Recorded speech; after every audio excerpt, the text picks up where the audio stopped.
یہ واقعہ جولائی 625 عیسوی کا تھا جو خالد کو یاد آ رہا تھا۔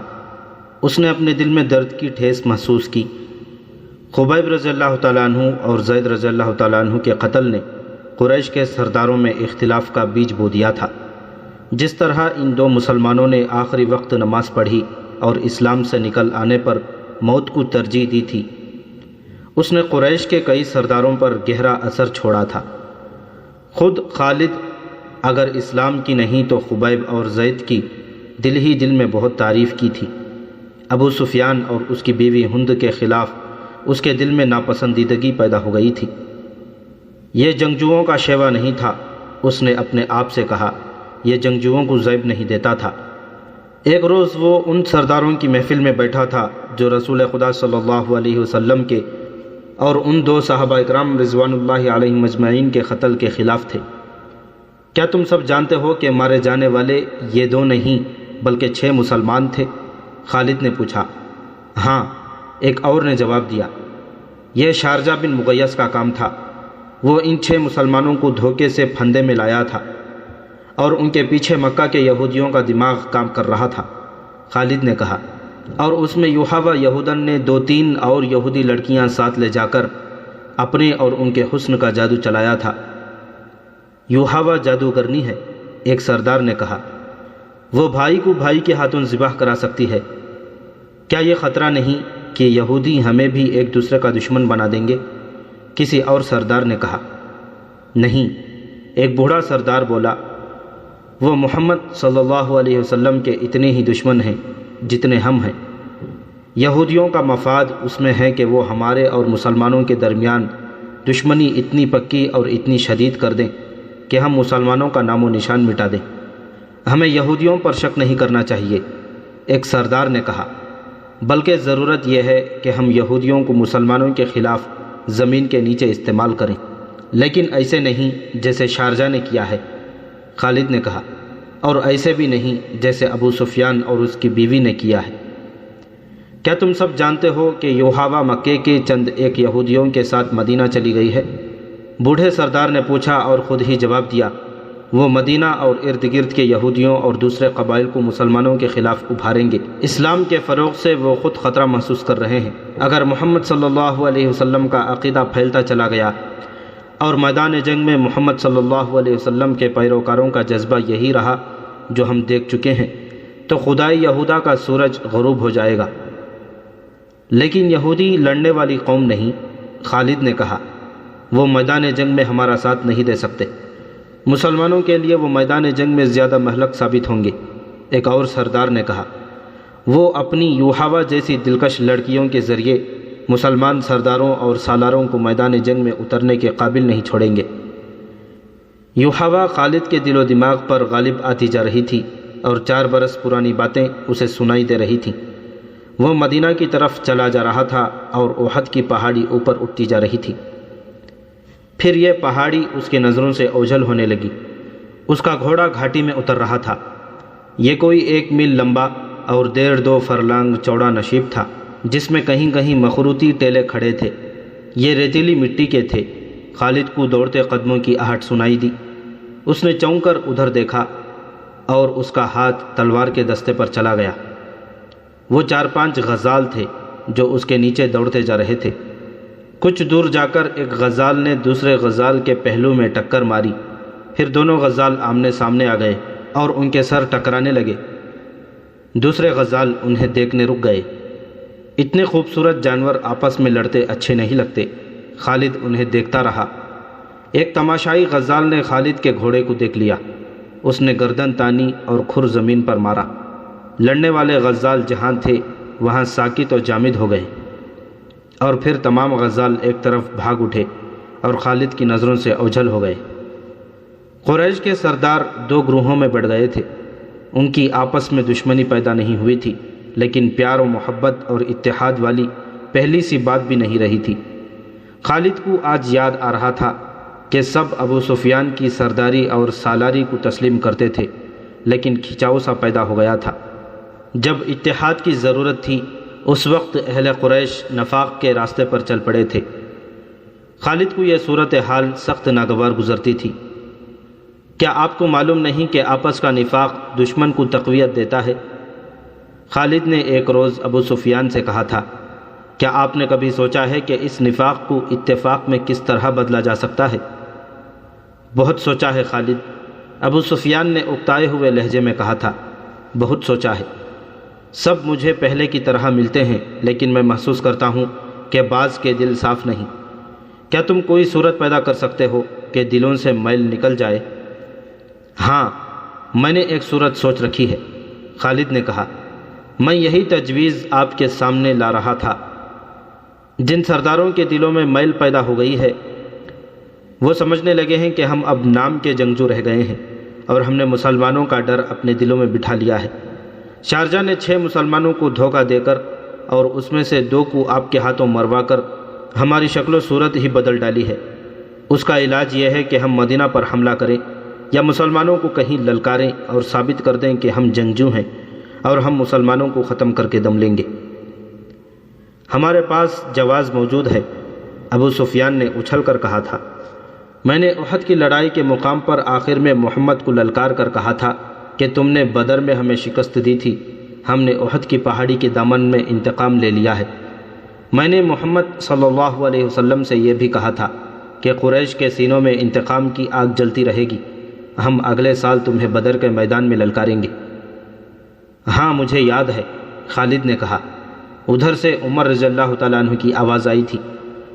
اس نے کہا تھا کہ ہمارے اللہ نے چاہا تو ہماری اگلی ملاقات بدر کے میدان میں ہی ہوگی۔ آواز تو عمر کی تھی، الفاظ محمد کے تھے، ابو سفیان نے کہا۔ محمد بہت زخمی تھا، وہ اونچی آواز میں بول نہیں سکتا تھا۔ میں محمد کو پیغام بھیجتا ہوں کہ فلاں دن بدر کے میدان میں آ جاؤ اور اپنے انجام کو پہنچو۔ دونوں نے ایک دن مقرر کر لیا اور فیصلہ کیا کہ کسی یہودی کو مدینہ بھیجا جائے۔ دوسرے ہی دن ابو سفیان نے قریش کے تمام سرداروں کو اپنے ہاں بلایا اور بڑے جوش و خروش سے اعلان کیا کہ وہ مسلمانوں کو بدر کے میدان میں للکار رہا ہے۔ قریش یہی خبر سننے کے منتظر تھے۔ انہیں اپنے عزیزوں کے خون کا انتقام لینا تھا۔ ان کے دلوں میں رسول اکرم صلی اللہ علیہ وسلم کی دشمنی بارود کی طرح بھری ہوئی تھی جو ایک چنگاری کی منتظر تھی۔ وہ کہتے تھے کہ محمد نے باپ بیٹے کو اور بھائی بھائی کو ایک دوسرے کا دشمن بنا دیا ہے۔ ابو سفیان کے اس اعلان نے سب کے دل صاف کر دیے اور وہ جنگی تیاریوں کی باتیں کرنے لگے۔ ایک دانشمند یہودی کو پیغام دیا گیا کہ وہ مدینہ جا کر نبی کریم صلی اللہ علیہ وسلم کو دے کر جواب لے آئے۔ خالد کو یاد آ رہا تھا کہ وہ اس روز کس قدر مطمئن اور مسرور تھا۔ قریش کے سرداروں کے دلوں میں جو تکدر پیدا کر دیا تھا وہ صاف ہو گیا تھا۔ خالد بڑھانکنے والا آدمی نہیں تھا، لیکن اس نے یہ تہیہ کر لیا تھا کہ وہ رسول خدا صلی اللہ علیہ وسلم کو نعوذ باللہ اپنے ہاتھوں قتل کرے گا۔ یہودی ایلچی جواب لے کر آ گیا۔ رسول کریم صلی اللہ علیہ وسلم نے ابو سفیان کی للکار کو قبول کر لیا تھا۔ لڑائی کا جو دن مقرر ہوا وہ مارچ 626 عیسوی کا ایک دن تھا، لیکن ہوا یوں کہ سردیوں کے موسم میں جتنی بارش ہوا کرتی تھی اس سے بہت کم ہوئی۔ اس کا نتیجہ یہ ہوا کہ یہ موسم تقریباً خشک رہ گیا تھا اور مارچ کے مہینے میں گرمی اتنی زیادہ ہو گئی جتنی اس کے 2-3 ماہ بعد ہوا کرتی تھی۔ ابو سفیان نے اس موسم کو لڑائی کے لیے موزوں نہ سمجھا۔ اس یاد نے خالد کو شرمسار سا کر دیا۔ وجہ یہ ہوئی تھی کہ ابو سفیان موسم کی گرمی کا بہانہ بنا رہا تھا۔ مشہور مورخ ابن سعد لکھتا ہے کہ ابو سفیان نے قریش کے سرداروں کو بلا کر کہا کہ وہ کوچ سے پہلے مسلمانوں کو خوفزدہ کرنا چاہتا ہے۔ اس نے یہودیوں کی خدمات حاصل کی اور انہیں خاصی اجرت دے کر تاجروں کے بھیس میں مدینہ بھیج دیا۔ انہیں ابو سفیان نے یہ کام سونپا تھا کہ مدینہ میں وہ یہ افواہ پھیلائیں کہ قریش اتنی زیادہ تعداد میں بدر کے میدان میں آ رہے ہیں کہ جو مسلمانوں نے پہلے کبھی نہیں دیکھی۔ اس مورخ کے مطابق مدینہ میں اس افواہ کو سچ مانا گیا اور مسلمانوں کے چہروں پر اس کے اثرات بھی دیکھے گئے۔ جب رسول کریم صلی اللہ علیہ وسلم تک یہ افواہ پہنچی اور یہ اطلاع بھی کہ بعض مسلمانوں پر خوف و ہراس کے اثرات دیکھے گئے ہیں، تو رسول کریم صلی اللہ علیہ وسلم نے باہر آ کر لوگوں کو جمع کیا اور اعلان کیا، کیا اللہ کے نام لیوا صرف یہ سن کر ڈر گئے ہیں کہ قریش کی تعداد زیادہ ہوگی؟ کیا اللہ سے ڈرنے والے آج بتوں کے پجاریوں سے ڈر گئے ہیں؟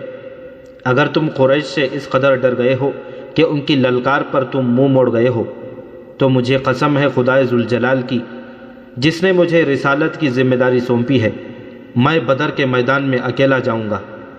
رسول خدا صلی اللہ علیہ وسلم کچھ اور بھی کہنا چاہتے تھے، لیکن رسالت مآب صلی اللہ علیہ وسلم کے شیدائیوں نے نعروں سے آسمان کو ہلا ڈالا۔ یہ سراغ نہ مل سکا کہ افواہ کس نے اڑائی تھی، لیکن رسول اللہ صلی اللہ علیہ وسلم کی پکار پر قریش کی پھیلائی ہوئی افواہ کے اثرات زائل ہو گئے اور مسلمان جنگی تیاریوں میں مصروف ہو گئے۔ دن تھوڑے رہ گئے تھے۔ کوچ کے وقت مسلمانوں کی تعداد 1500 تھی، ان میں صرف 50 گھڑ سوار تھے۔ جن یہودیوں کو افواہ پھیلانے کے لیے مدینہ بھیجا گیا تھا انہوں نے واپس آ کر بتایا کہ افواہ نے پہلے پورا کام کیا تھا، لیکن ایک روز محمد صلی اللہ علیہ وسلم نے مسلمانوں کو اکٹھا کر کے چند الفاظ ہی کہے تو تمام مسلمان بدر کو کوچ کے لیے تیار ہو گئے۔ ان کی تعداد مدینے میں ہماری موجودگی تک 1500 تک پہنچ گئی تھی۔ ہمارا خیال ہے کہ تعداد اس سے کم یا زیادہ نہیں ہوگی۔ آج مدینے کو جاتے ہوئے اس واقعے کی یاد نے خالد کو اس لیے شرمسار کر دیا تھا کہ وہ اس وقت محسوس کرنے لگا تھا کہ ابو سفیان کسی نہ کسی وجہ سے مسلمانوں کے سامنے جانے سے ہچکچا رہا ہے۔ خالد کو جب مسلمانوں کی تعداد کا پتہ چلا تو وہ بھڑکا بھپرا ہوا ابو سفیان کے پاس گیا۔ ابو سفیان، خالد نے اسے کہا، سردار کی اطاعت ہمارا فرض ہے۔ میں اہل قریش میں سردار کی حکم عدولی کی روایت قائم نہیں کرنا چاہتا، لیکن مجھے قریش کی عظمت کا بھی خیال ہے۔ آپ اپنے رویے کو تبدیل کرنے کی کوشش کریں، کہیں ایسا نہ ہو کہ قبیلہ قریش کی عظمت کا احساس مجھ میں اتنا زیادہ ہو جائے کہ میں آپ کے حکم اور رویے کی طرف توجہ ہی نہ دوں۔ کیا تم نے سنا نہیں تھا کہ میں نے یہودیوں کو مدینہ کیوں بھیجا تھا؟ ابو سفیان نے پوچھا۔ میں مسلمانوں کو ڈرانا چاہتا تھا۔ ابو سفیان، خالد نے اس کی بات پوری ہونے سے پہلے کہا، لڑنے والے ڈرا نہیں کرتے۔ کیا آپ نے مسلمانوں کو قلیل تعداد میں لڑتے نہیں دیکھا؟ کیا آپ نے خبیب اور زید رضی اللہ تعالیٰ عنہ کو اہل قریش کی برچھیوں کے سامنے کھڑے ہو کر نعرے لگاتے نہیں سنا تھا؟ میں آپ سے صرف یہ کہنے آیا ہوں کہ اپنی سرداری کا احترام کریں اور بدر کو کوچ کی تیاری کریں۔ دوسرے ہی دن مکے میں یہ خبر پہنچی کہ مسلمان مدینے سے بدر کو کوچ کر گئے ہیں۔ اب ابو سفیان کے لیے اس کے سوا اور کیا راستہ رہ گیا تھا کہ وہ کوچ کا حکم دے۔ قریش کی جو تعداد بدر کو کوچ کے لیے تیار ہوئی وہ 2000 تھی اور 100 گھوڑ سوار اس کے علاوہ تھے۔ قیادت ابو سفیان کی تھی اور اس کے ماتحت خالد، اکرمہ اور صفوان نائب سالار تھے۔ حسب معمول ابو سفیان کی بیوی ہند، اس کی چند ایک کنیزیں اور گانے بجانے والی عورتیں بھی ساتھ تھیں۔ مسلمان رسول اکرم صلی اللہ علیہ وسلم کی قیادت میں 4 اپریل 626 عیسوی بمطابق 1 ذی القعدہ 4 ہجری کے روز بدر کے میدان میں پہنچ گئے۔ قریش ابھی اسفان کے مقام تک پہنچے تھے۔ انہوں نے وہیں رات بھر کے لیے پڑاؤ کیا۔ الصبح ان کی روانگی تھی، لیکن صبح طلوع ہوتے ہی ابو سفیان نے اپنے لشکر کو کوچ کا حکم دینے کے بجائے اکٹھا کیا اور لشکر سے یوں مخاطب ہوا، قریش کے بہادروں، مسلمان تمہارے نام سے ڈرتے ہیں، اب ان کے ساتھ ہماری جنگ فیصلہ کن ہوگی۔ ان مٹھی بھر مسلمانوں کا ہم نام و نشان مٹا دیں گے۔ نہ محمد اس دنیا میں رہے گا، نہ کوئی اس کا نام لینے والا، لیکن ہم ایسے حالات میں لڑنے جا رہے ہیں جو ہمارے خلاف جا سکتے ہیں اور ہماری شکست کا باعث بن سکتے ہیں۔ تم دیکھ رہے ہو کہ ہم اپنے ساتھ پورا اناج نہیں لا سکے، مزید اناج ملنے کی امید بھی نہیں، کیونکہ خشک سالی نے قحط کی صورت پیدا کر لی ہے۔ پھر اس گرمی کو دیکھو۔ میں نہیں چاہتا کہ میں اپنے بہادروں کو بھوکا اور پیاسا مروا دوں۔ میں فیصلہ کن جنگ کے لیے موزوں حالات کا انتظار کروں گا۔ ہم آگے نہیں جائیں گے، مکہ کو کوچ کرو۔ خالد کو یاد آ رہا تھا کہ قریش کے لشکر نے 2 طرح کے نعرے بلند کیے۔ ایک ان کے نعرے تھے جو انہی حالات میں مسلمانوں کے خلاف لڑنے کا عزم کیے ہوئے تھے، دوسرے نعرے ابو سفیان کے فیصلے کی تائید میں تھے، لیکن حکم سب کو ماننا تھا۔ خالد، اکرمہ اور صفوان نے ابو سفیان کا یہ حکم ماننے سے انکار کر دیا، لیکن ابو سفیان پر ان کے احتجاج کا کچھ اثر نہ ہوا۔ ان تینوں نائب سالاروں نے یہ جائزہ بھی لیا کہ کتنے آدمی ان کے ساتھ رہتے ہیں۔ یہ جائزہ ان کے خلاف ثابت ہوا۔ لشکر کی اکثریت ابو سفیان کے حکم پر مکے کی طرف کوچ کر گئی۔ خالد اور ان کے دونوں ساتھیوں کو مجبوراً لشکر کے پیچھے پیچھے آنا پڑا۔ خالد کو وہ لمحے یاد آ رہے تھے جب وہ اہل قریش کے لشکر کے پیچھے پیچھے اکرمہ اور صفوان کے ساتھ مکے کو چلا جا رہا تھا۔ اس کا سر جھکا ہوا تھا۔ یہ تینوں ایک دوسرے کی طرف دیکھ بھی نہیں رہے تھے، جیسے ایک دوسرے سے شرمسار ہوں۔ خالد کو بار بار یہ خیال آ رہا تھا کہ لڑائی میں اس کی ایک ٹانگ کٹ جاتی، بازو کٹ جاتے، اس کی دونوں آنکھیں ضائع ہو جاتی تو اسے یہ دکھ نہ ہوتا جو بغیر لڑے واپس جانے سے ہو رہا تھا۔ اس وقت وہ اس طرح محسوس کر رہا تھا جیسے اس کی ذات مر چکی ہو اور گھوڑے پر اس کی لاش مکے کو واپس جا رہی ہو۔ نبی کریم صلی اللہ علیہ وسلم کا قتل اس کا عزم اور عہد تھا جو وہ پورا کیے بغیر واپس آ رہا تھا۔ یہ عزم بچھو بن کر اسے ڈس رہا تھا۔ اسے بہت کچھ یاد آ رہا تھا، یادوں کا ایک ریلا تھا جو کہیں ختم نہیں ہو رہا تھا۔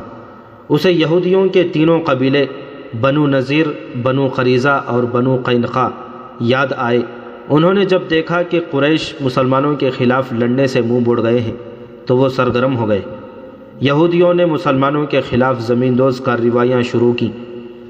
مکہ گئے اور قریش کو مسلمانوں کے خلاف بھڑکایا، مگر قریش کا سردار ابو سفیان ٹس سے مس نہ ہوا۔ خالد کو معلوم نہ ہو سکا کہ ابو سفیان کے دل میں کیا ہے اور وہ مسلمانوں سے لڑنے سے کیوں گھبراتا ہے۔ اسی سال کے موسم سرما کے اوائل میں خیبر کے چند ایک سرکردہ یہودی مکہ گئے۔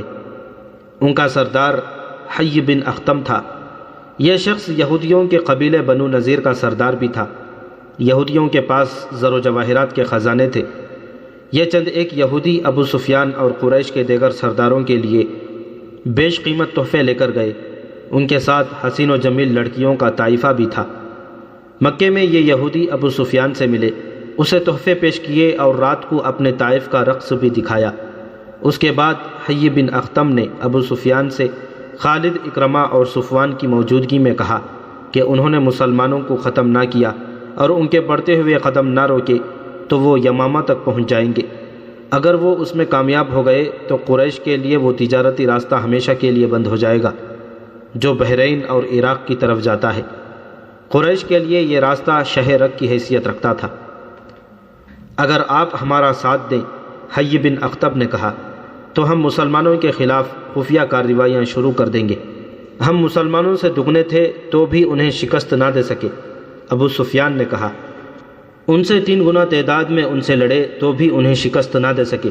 اگر چند ایک اور قبیلے ہمارے ساتھ مل جائیں تو ہم مسلمانوں کو ہمیشہ کے لیے ختم کر سکتے ہیں۔ ہم نے یہ انتظام پہلے ہی کر دیا ہے۔ حی بن اختب نے کہا، قبیلہ غطفان اور بنو اسد آپ کے ساتھ ہوں گے، چند اور قبیلے ہماری کوششوں سے آپ کے ساتھ آ جائیں گے۔ خالد کو کیا کچھ یاد نہ آ رہا تھا۔ 3-4 سال پہلے کے واقعات اسے ایک روز پہلے کی طرح یاد تھے۔ اسے ابو سفیان کا گھبرایا چہرہ اچھی طرح یاد تھا۔ خالد جانتا تھا کہ یہودی اہل قریش کو مسلمانوں کے خلاف صرف اس لیے بھڑکا رہے ہیں کہ یہودیوں کا اپنا مذہب اسلام کے مقابلے میں خطرے میں آ گیا تھا، لیکن انہوں نے ابو سفیان کو ایسی تصویر دکھائی تھی جس میں اسے مسلمانوں کے ہاتھوں تباہی نظر آ رہی تھی۔ دوسری طرف خالد، اکرمہ اور صفوان بن امیہ نے ابو سفیان کو سر اٹھانے کے قابل نہیں چھوڑا تھا۔ ہم آپ کو اپنا سردار تسلیم کرتے ہیں، لیکن آپ یہ تسلیم کریں کہ آپ بزدل ہیں۔ اگر مسلمان موسم کی خرابی اور قحط میں لڑنے کے لیے آ گئے تھے تو ہم بھی لڑ سکتے تھے۔ آپ نے جھوٹ بول کر ہمیں دھوکہ دیا ہے۔ ابو سفیان بزدل ہے۔ ابو سفیان نے دوسرے قبیلے کو بزدل بنا دیا ہے۔ اب محمد کے چیلے ہمارے سر پر کودیں گے۔ اور ایسی بہت سی طنز اور غصے سے بھری ہوئی آوازیں مکے کی گلی کوچوں میں گشت کرتی رہتی تھیں۔ ان آوازوں کے پیچھے یہودیوں کا دماغ بھی کام کر رہا تھا، لیکن اہل قریش کی غیرت اور ان کا جذبہ انتقام انہیں چین سے بیٹھنے نہیں دیتا تھا۔ ابو سفیان اس حال تک پہنچ گیا کہ اس نے باہر نکلنا ہی چھوڑ دیا۔ خالد کو وہ دن یاد آیا جب اسے ابو سفیان نے اپنے گھر بلایا تھا۔ خالد کے دل میں ابو سفیان کا وہ احترام نہیں رہ گیا تھا جو کبھی ہوا کرتا تھا۔ وہ بادل ناخواستہ صرف اس لیے چلا گیا کہ ابو سفیان اس کے قبیلے کا سردار ہے، وہ ابو سفیان کے گھر گیا تو وہاں اکرمہ اور صفوان بھی بیٹھے ہوئے تھے۔ خالد، ابو سفیان نے کہا، میں نے مدینے پر حملے کا فیصلہ کر لیا ہے۔ خالد کو ایسے محسوس ہوا جیسے اس نے غلط سنا ہو۔ اس نے اکرمہ اور صفوان کو دیکھا، ان دونوں کے ہونٹوں پر مسکراہٹ آ گئی۔ ہاں خالد، ابو سفیان نے کہا، جس قدر جلدی ہو سکے لوگوں کو مدینے پر حملے کے لیے تیار کر لو۔ یہودیوں نے جب قبائل کو قریش کا ساتھ دینے کے لیے تیار کیا تھا، ان سب کی طرف پیغام بھیج دیے گئے۔ یہ فروری 627 عیسوی کے آغاز کے دن تھے۔ مختلف قبائل کے لڑاکا دستے مکے میں جمع ہونے لگے۔ ان قبائل میں سب سے زیادہ فوج غطفان کی تھی، اس کی تعداد 3000 تھی۔ منیہ اس کا سالار تھا۔ 700 آدمی بنو سلیم نے بھیجے۔ بنو اسد نے بھی خاصی فوج بھیجی، جس کا سالار طلیحہ بن خویلد تھا۔ اس کی تعداد تاریخ میں نہیں ملتی۔ قریش کی اپنی فوج کی تعداد 4000 پیادہ، 300 گھوڑ سوار اور 1500 شتر سوار تھے۔ اس پورے لشکر کی تعداد جو مدینے پر فوج کشی کے لیے جا رہی تھی کل 10,000 تھی۔ اس کی کمان ابو سفیان کے ہاتھ تھی۔ ابو سفیان نے اس متحدہ فوج کو جمعیت القبائل کہا تھا۔ ان میں سے کچھ قبائل مکے میں نہیں آئے تھے۔ انہوں نے اطلاع دی تھی کہ جب لشکر مکے سے روانہ ہوگا تو وہ اپنی اپنی بستی سے کوچ کر جائیں گے اور راستے میں لشکر سے مل جائیں گے۔ خالد کو آج وہ وقت یاد آ رہا تھا جب اس نے مکے سے کوچ کیا تھا۔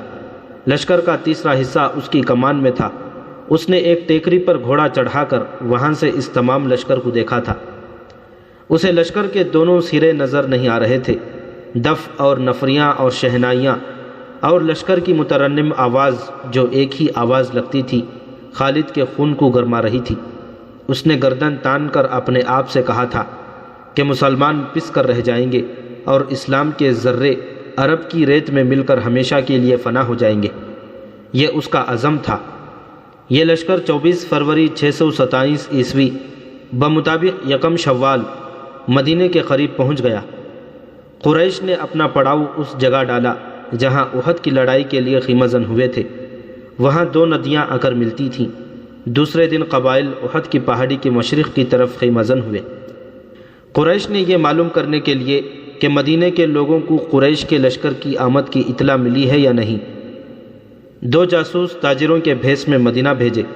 ابو سفیان اور اس کے تمام نائب سالاروں کی خواہش اور کوشش یہ تھی کہ مدینے والوں پر بے خبری میں حملہ کیا جائے، لیکن دوسرے ہی دن قریش کا ایک جاسوس جو یہودی تھا مدینے سے آیا۔ اس نے ابو سفیان کو بتایا کہ مسلمانوں کو حملہ آور لشکر کی آمد کی اطلاع مل چکی ہے۔ مسلمانوں میں خوف و ہراس پھیل گیا تھا۔ اس یہودی جاسوس نے کہا، سارے شہر پر خوف طاری ہو گیا تھا، لیکن محمد صلی اللہ علیہ وسلم اور اس کے قریبی حلقے کے آدمیوں کی للکار پر مسلمانوں کے دل مضبوط ہو گئے۔ گلی کوچوں میں ایسے اعلان ہونے لگے جن سے تمام شہر کا جذبہ اور حوصلہ اوت کر آیا اور مسلمان لڑائی کے لیے ایک جگہ اکٹھے ہونے لگے۔ میرے خیال میں ان کی تعداد 3000 سے زیادہ نہیں ہوگی۔ مورخ لکھتے ہیں کہ مسلمانوں کی تعداد 3000 سے زیادہ نہ تھی۔ انہیں اطلاع مل چکی تھی کہ مدینے پر حملے کے لیے جو لشکر آیا ہے اس کی تعداد 10,000 ہے، جس میں سینکڑوں گھوڑ سوار اور شتر سوار بھی ہیں۔ اس وقت تک عرب کی سرزمین نے کسی لڑائی میں اتنا لشکر نہیں دیکھا تھا۔ تعداد کو دیکھا جاتا اور فن حرب و ضرب کے پیمانے سے دونوں اطراف کی فوجوں کو ناپا تولا جاتا تو مسلمانوں کو لڑے بغیر ہتھیار ڈال دینے چاہیے تھے، یا وہ رات کی تاریکی میں مدینے سے نکل جاتے اور کسی اور بستی کو اپنا ٹھکانہ بناتے۔ کوئی سوچ بھی نہیں سکتا تھا کہ 3000 مسلمان 10,000 کے لشکر کا مقابلہ ذرا سی دیر کے لیے بھی کر سکیں گے۔ 10,000 لشکر نہایت آسانی سے مدینے کی اینٹ سے اینٹ بجا سکتا تھا، لیکن یہ حق اور باطل کی ٹکر تھی۔ یہ اللہ کے آگے سجدے کرنے والوں اور بت پرستوں کا تصادم تھا۔ خدا کو حق کا ساتھ دینا تھا۔ خدا کو اپنے اس عظیم پیغام کی لاج رکھنی تھی جو اس کی ذات باری نے غار حرا میں عرب کے سپوت صلی اللہ علیہ وسلم کو دیا تھا اور اسے رسالت عطا کی تھی۔ خدا ان کا ساتھ دیتا ہے جن کے دلوں میں حق اور صدق ہوتا ہے۔ یہ نبی کریم صلی اللہ علیہ وسلم کی للکار تھی جو مدینے کی گلی کوچوں میں سنائی دے رہی تھی۔ لیکن اے اللہ کی عبادت کرنے والوں، خدا تمہارا ساتھ اسی صورت میں دے گا جب تم دلوں سے خوف و ہراس نکال کر ایک دوسرے کا ساتھ دو گے اور اپنی جانیں اللہ کی راہ میں قربان کر دینے کا عزم کرو گے۔ جو ہمارے اللہ کو نہیں مانتا اور جو ہمارے دین کو نہیں مانتا وہ ہمارا دشمن ہے اور اس کا قتل ہم پر فرض ہے۔ یاد رکھو، قتل کرنے کے لیے قتل ہونا بھی پڑتا ہے۔ ایمان سے بڑھ کر اور کوئی طاقت نہیں جو تمہیں دشمن سے بچا سکے۔ تمہیں دفاع مدینے کا نہیں اپنے عقیدے کا کرنا ہے۔ اگر اس عزم سے آگے بڑھو گے تو 10,000 پر غالب آ جاؤ گے۔ خدا سوئے ہوئے یا خوفزدہ انسان کو معجزے نہیں دکھایا کرتا۔ اپنے عقیدے اور اپنی بستی کے دفاع کا معجزہ تمہیں خود دکھانا ہے۔ نبی کریم صلی اللہ علیہ وسلم نے مدینے والوں کا حوصلہ اس قدر مضبوط کر دیا تھا کہ وہ اس سے بڑے لشکر کے مقابلے کے لیے تیار ہو گئے، لیکن رسول خدا صلی اللہ علیہ وسلم اس سوچ میں ڈوب گئے تھے کہ اتنے بڑے لشکر سے مدینے کو بچانا کس طرح ممکن ہو سکتا ہے۔ آپ صلی اللہ علیہ وسلم کو یہ تو پورا یقین تھا کہ خدا حق پرستوں کے ساتھ ہے، لیکن حق پرستوں کو خود بھی کچھ کر کے دکھانا تھا۔ بچاؤ کی کوئی صورت نظر نہیں آ رہی تھی۔ خدا نے اپنے نام لیواؤں کی مدد کا انتظام کر رکھا تھا۔ وہ ایک انسان تھا جس نے عمر کے آخری حصے میں اسلام قبول کیا تھا۔ اس انسان کا نام سلمان فارسی رضی اللہ تعالیٰ عنہ تھا۔ سلمان فارسی رضی اللہ تعالیٰ عنہ آتش پرستوں کے مذہبی پیشوا تھے، لیکن وہ شب و روز حق کی تلاش میں سرگرداں رہتے تھے۔ وہ آگ کو پوجتے تو تھے، لیکن آگ کی تپش اور چمک میں انہیں وہ راز نظر نہیں آتا تھا جسے وہ پا لینے کے لیے بےتاب رہتے تھے۔ عقل و دانش میں ان کی ٹکر کا کوئی نہیں تھا۔ آتش پرست انہیں بھی اسی طرح پوجتے تھے جس طرح آگ کو۔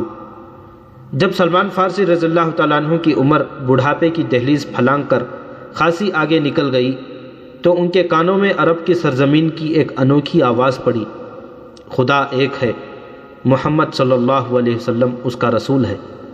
یہ آواز سلمان فارسی رضی اللہ تعالیٰ عنہ کے کان میں گھر بیٹھے نہیں پڑی تھی۔ ان کی عمر علم کی تلاش میں سفر کرتے گزر رہی تھی۔ وہ تاجروں کے ایک قافلے کے ساتھ شام میں آئے تھے، جہاں قریش کے تاجروں کے قافلے اور کچھ مسلمان تاجر بھی جایا کرتے تھے۔ قریش کے تاجروں نے سلمان فارسی رضی اللہ تعالیٰ عنہ کو طنزیہ اور مزاحیہ انداز میں بتایا کہ ان کے قبیلے کے ایک آدمی کا دماغ چل گیا ہے اور اس نے نبوت کا دعویٰ کیا ہے۔ ایک دو مسلمانوں نے عقیدت مندی سے سلمان فارسی رضی اللہ تعالیٰ عنہ کو نبی کریم صلی اللہ علیہ وسلم کا عقیدہ اور آپ کی تعلیمات سنائیں۔ سلمان فارسی یہ سب سن کر چونک پڑے۔ انہوں نے ان مسلمانوں سے کچھ اور باتیں پوچھیں۔ انہیں جو معلوم تھا وہ انہوں نے بتایا، لیکن سلمان فارسی تشنگی محسوس کر رہے تھے۔ وہ اتنا متاثر ضرور ہوئے تھے کہ انہوں نے نبی کریم صلی اللہ علیہ وسلم تک پہنچنے کا فیصلہ کر لیا۔ کچھ عرصے بعد سلمان فارسی رضی اللہ تعالیٰ عنہ رسول خدا صلی اللہ علیہ وسلم کے مقدس سائے میں جا بیٹھے۔ انہیں وہ راز مل گیا جس کی تلاش میں وہ مارے مارے عمر گزار رہے تھے۔ انہوں نے رسول خدا صلی اللہ علیہ وسلم کے دست مبارک پر اسلام قبول کر لیا۔ اس وقت تک سلمان فارسی رضی اللہ تعالیٰ عنہ بڑھاپے کے آخری حصے میں پہنچ چکے تھے۔ اپنے ملک میں سلمان فارسی صرف مذہبی پیشوا ہی نہیں تھے، وہ جنگی علوم کے ماہر تسلیم کیے جاتے تھے۔ اس دور کے مذہبی پیشوا بھی جنگ و جدل اور سپاہ گیری کے ماہر ہوتے تھے۔ علم و ادب کے عالم بھی سپاہی ہوتے تھے، لیکن سلمان فارسی کو خدا نے جنگ و جدل کے امور میں غیر معمولی ذہانت دی تھی۔ اپنے ملک میں جب کوئی لڑائی ہوتی تھی یا دشمن حملہ آور ہوتا تھا تو سلمان فارسی کو بادشاہ طلب کر کے صورتحال ان کے آگے رکھتا اور مشورے لیتا تھا۔ نامور سالار بھی ان کے شاگرد تھے۔ وہ سلمان فارسی اس وقت مدینے میں رسول اکرم صلی اللہ علیہ وسلم کے صحابہ اکرام میں شامل تھے۔ رسول اکرم صلی اللہ علیہ وسلم نے یہ صورتحال جو قریش نے آپ کے لیے پیدا کر دی تھی سلمان فارسی کے آگے رکھی۔ خندق کھود دو جو سارے شہر کو گھیرے میں لے لے، سلمان فارسی نے کہا۔ رسول اکرم صلی اللہ علیہ وسلم اور وہاں بیٹھے ہوئے تمام صحابہ اکرام اور سالار ایک دوسرے کے منہ کی طرف دیکھنے لگے کہ سلمان فارسی رضی اللہ تعالیٰ عنہ نے کیا کہہ دیا ہے۔ عرب خندق سے واقف نہیں تھے۔ فارس میں جنگوں میں خندق کا رواج تھا۔ سب کو حیران دیکھ کر سلمان فارسی رضی اللہ تعالیٰ عنہ نے بتایا کہ خندق کیا ہوتی ہے اور اس سے دفاعی کام کس طرح لیا جاتا ہے۔ رسول کریم صلی اللہ علیہ وسلم نے جو خود تاریخ کے نامور سالار تھے، خندق کی ضرورت اور افادیت کو سمجھ لیا لیکن آپ صلی اللہ علیہ وسلم کے دیگر سالار شش و پنج میں پڑ گئے۔ ان کے لیے اتنے بڑے شہر کے ارد گرد اتنی چوڑی اور اتنی بڑی خندق کھودنا ناقابل فہم نہیں تھا، لیکن انہیں رسول خدا صلی اللہ علیہ وسلم کا حکم ماننا تھا۔ خندق کی لمبائی، چوڑائی اور گہرائی کا حساب کر لیا گیا۔ رسول خدا صلی اللہ علیہ وسلم نے خندق کھودنے والوں کی تعداد کا حساب کیا۔ آپ صلی اللہ علیہ وسلم نے کھدائی کا کام اس تعداد پر تقسیم کیا تو 110 آدمیوں کے حصے میں 40 ہاتھ کھدائی آئی۔ رسول خدا صلی اللہ علیہ وسلم نے دیکھا کہ لوگ خندق کو ابھی تک نہیں سمجھے اور وہ کھدائی سے ہچکچا رہے ہیں، تو آپ صلی اللہ علیہ وسلم نے کھدال اٹھائی اور کھدائی شروع کر دی۔ یہ دیکھتے ہی مسلمان کدالیں اور بیلچے لے کر نعرے لگاتے ہوئے زمین کا سینہ چیرنے لگے۔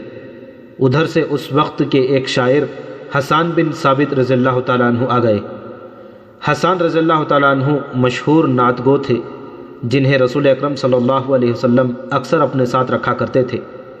اس موقع پر جب مسلمان خندق کھود رہے تھے، حسان رضی اللہ تعالیٰ عنہ نے ایسے اشعار ترنم سے سنانے شروع کر دیے کہ خندق کھودنے والوں پر وجد اور جنون کی کیفیت طاری ہو گئی۔